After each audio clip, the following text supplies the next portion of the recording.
morning, good afternoon, good evening to my global audience. Walter Cotton back at you with another or the second installment of My Patriot Report.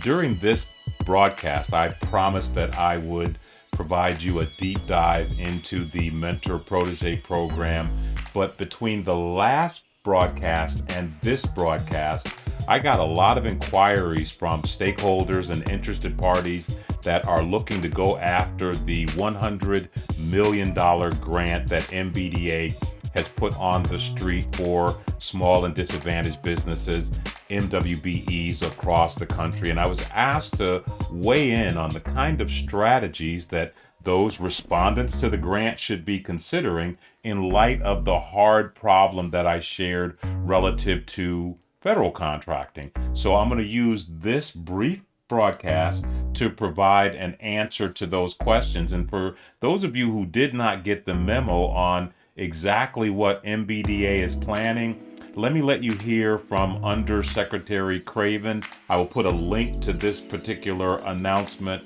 in the description of this video so that you can review it in detail. But I want you to hear the passion, the essence of the historic announcement that Undersecretary Craven made on January 5th. Undersecretary Craven, take it away.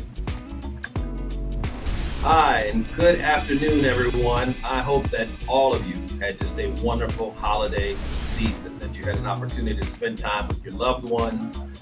You got a chance to eat some great food and maybe even got a couple of great gifts. Hope you had a great season, and Happy New Year to you as well. I want to thank you for all joining me as we talk about the Minority Business Development Agency. This is a historic time in our nation's history as well as in our agency's history. I want to talk to you as well about a new program we're about to kick off. This is a program that's going to give every American a shot to become a successful entrepreneur. It's called the Capital Readiness Program. It will help tens of thousands of underserved entrepreneurs jumpstart and scale to grow their businesses for industries like healthcare management, infrastructure, and other things. And so when I say this is historic, I really mean it is a historic time in the Department of Commerce's history, as well as in the history of MBDA over our 54-year history. We're going to award nearly $100 million to fund programs for nonprofit organizations and universities. These programs now that is where I got really excited about this particular program when I heard that they were actually putting $100 million on the street to empower community-based organizations to work with MWBEs and give them the tools that they need to navigate this very difficult entrepreneurial space that we all are trying to take full advantage of. So let me deliver a disclaimer before I get some backlash from those of you who think that I'm trying to deliver a message on behalf of MBDA. This is a message that's coming exclusively from the Cotton Group, and I am not a representative in this video of anything that is associated with MBDA. What I am representing here is an understanding that should be considered by those of you who are going to be going after that grant that MBDA is putting out, because at the end of the day, I believe, and I have this under good authority, that one of the pathways that we want to use to drive this grant, to drive the outcome that is desired, is the federal contracting space. But as I said during the last telecast, there's a hard problem in federal contracting.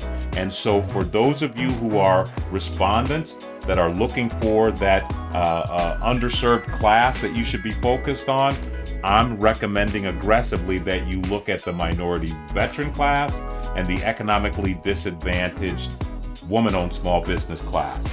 That is the solution to the hard problem that is associated with the promise that the president made at Tulsa, and will give you a leg up in ensuring that those enterprises that you grab and create business relationships with have an opportunity to maximize the resources that you're going to share with them. So at the end of the day, what I'm promoting is a 3P partnership that would include the public, the private component, and the people in a force multiplier that allows us to deliver against what I'm referring to as a better believable dream. Now, I talked to you all about the hard problem last time that is associated with vectoring these assets towards federal contracting because of the 3 court cases that we're looking at here. But what I didn't talk to you about is why I think that federal contracting is the best space, it's the best place for minority businesses to kind of cut their teeth on. And it's simply because it's one of the few environments, right, that includes a set of defined standards, policies, and procedures that allows them a orderly approach to growth, an orderly approach to expansion of their businesses. Unlike the unwieldy ideations of the minority entrepreneur who may want to go down some well-conditioned path like opening up a barber shop or a barbecue shop, this approach, the federal contracting space, allows us to navigate into fields and areas that heretofore were closed to us. But as I told you during our last presentation, there is a hard problem that's associated with vectoring people towards this path. And as the memo that you're looking at the bottom, M2203, outlines, it's a hard problem because Rothy and Adarand stripped out all of the direct contracting ability for the contracting officers to get to these small disadvantaged businesses. And I'm going to include this memo in the description of this video so that you can read the entire memo for yourself. But item number 3 points to the implication, the outgrowth of court cases like Adarand and Rothy by suggesting that since 2005, wink wink, look back at the date of the Adarand and Rothy decision, since 2005 there's been a 79% reduction in entrance, small business entrance into the federal contracting pool. An additional study of the federal procurement data system through 2010 showed that there had been a 49% reduction. That's a 49,000 reduction in small businesses, which is 38% during that measurement period. Now, it's my hallucination that these court cases impact those outcomes. They impact those outcomes because when they stripped out the direct contracting capability to minority businesses, including black and brown businesses, those businesses no longer tried to pursue federal contracting. And as a result, we have a deficit in small businesses that are a part of the federal contracting diaspora that is actually a threat now to the national security of this nation. I'll talk to you about that under another program. But to fill out this particular understanding, I actually put together a white paper that I had the pleasure of delivering at the Washington Business Forum, where I was the only non-PhD invited to deliver this paper. And I'm including a copy of that paper, a link to that paper in the description here, which provides a proven solution that you can consider as you are developing the strategy that you are going to employ against the grant award that you receive. At the end of the day, that paper speaks to the fact that there are a set of policies, laws, and procedures that have been put in place that move the contracting space in the federal government from its equality space to an equity space that empowers these organic resources within the communities you're going to be pursuing with a superpower. But as I said in the last broadcast, it's not enough to know that these capabilities and benefits exist. You've got to have the know-how in order to take advantage of them. And so what's pictured at the lower right-hand corner is a group of graduates, a group of minority disabled veterans that were graduated from a 1-week program that Dean Joanne Rolls sponsored over at Medgar Evers College. And the outgrowth of that program looks like this. I took a cross-section of those graduates and I went through the federal procurement data system to see how they're performing today. And what you are interested in doing with these grant dollars is creating enterprises that have a similar ability to what you're seeing on the screen, right? The ability to sustain themselves after you have given them the service. So let's start with the first group at the top. And that is Impact Diversity, owned by a gentleman by the name of Charles Brown. Charles Brown used $5.5 billion or $5.5 million of his own money to buy my client Zero American Sanitary Products. And as you can see, his performance is in the multiple millions of dollars. Anthony and Associates, you guys may have seen the video with Michelle Anthony and myself. Again, this is another enterprise that took the cotton method and leveraged it to build a sustainable enterprise that's creating generational wealth for her family, sustainable generational wealth. Central Research is the only enterprise here that you see that has a declining experience, and that's because I'm delivering these numbers posthumously.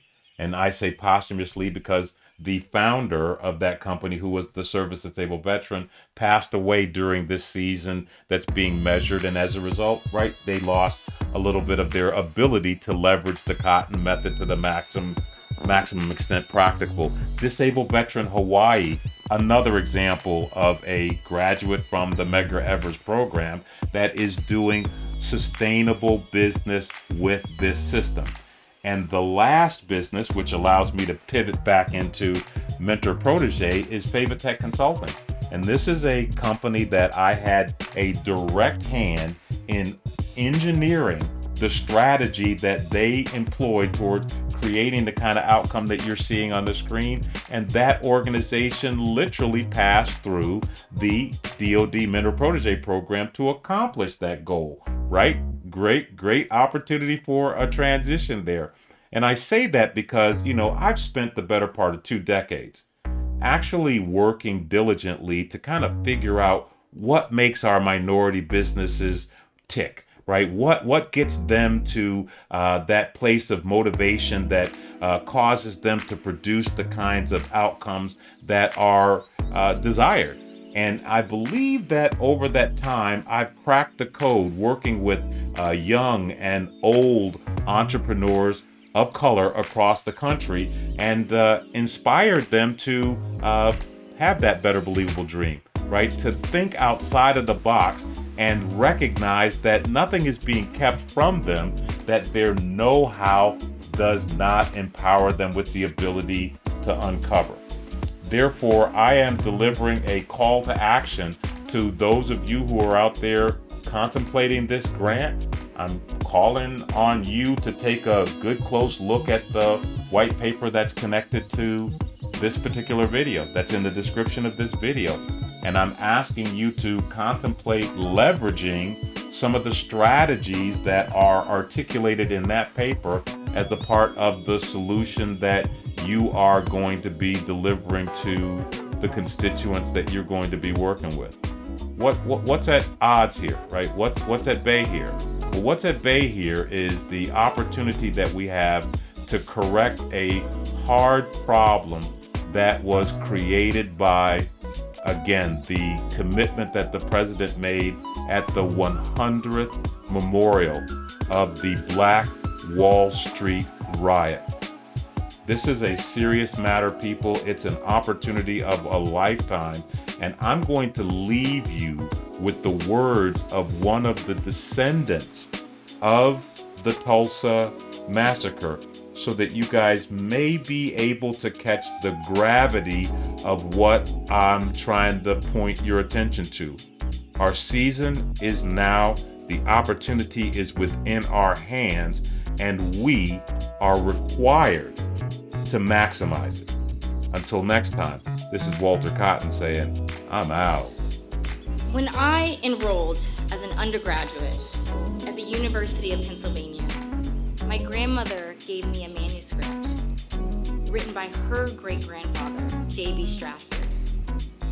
It was a memoir that began with J.B.'s father buying his own freedom from enslavement in Versailles, Kentucky, and continued through J.B.'s life as a successful business owner and hotelier in Tulsa, Oklahoma. It was by reading this memoir that I understood a part of family history that had only been spoken about in whisper. The Tulsa Race Massacre that had destroyed our family business and criminalized our patriarch, J.B. Stratford.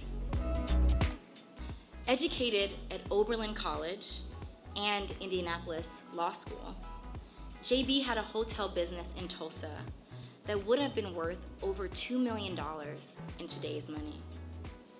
His hotel, the 54-room Stratford Hotel on the historic Greenwood Avenue, was sacked and burned to the ground during the Tulsa Race Massacre of 1921, along with over 30 square blocks of Black-owned property, causing him to flee to Kansas and later to Chicago to save his own life.